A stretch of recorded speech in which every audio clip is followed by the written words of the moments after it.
সরকার তিনি তৈরি করবেন। 294 কেন্দ্রেই তিনি প্রার্থী। ভোট প্রচারে ফের ঘোষণা মমতার। মানুষ বাঁচানোর জন্য দরকার জোড়া ফুলের তৃণমূল কংগ্রেস সরকার। কে কোথায় প্রার্থী ভুলে যান। যদি আমার প্রতি আপনাদের বিশ্বাস, ভালোবাসা, আস্থা থাকে তাহলে মনে রাখবেন সরকারটা আমি গড়ব, কেউ প্রার্থী নয়। ভবানীপুর সহ 294টা কেন্দ্রে প্রার্থী আমি। আমাকে আগে লড়ো, তারপরে তোমরা গড়ো। আমি বলি লড়বো, গড়বো, জিতবো রে। লড়বো, গড়বো, জিতবো রে। খেলা হবে, দুরন্ত খেলা। পাখির চোখ মহিলা ভোট, মহিলাদের নিরাপত্তা ও সামাজিক সুরক্ষায় জোর।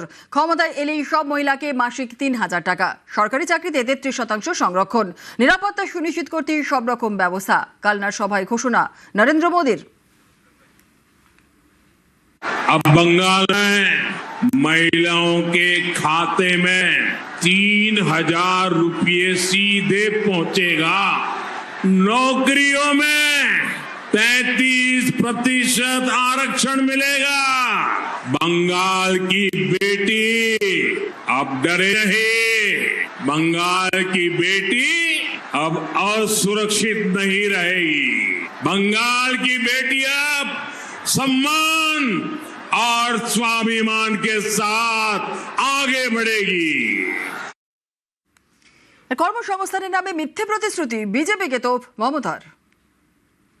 বলে গেছেন লক্ষ লক্ষ শূন্য পদ ওনারা আসলে নাকি ফিল আপ করে দেবেন।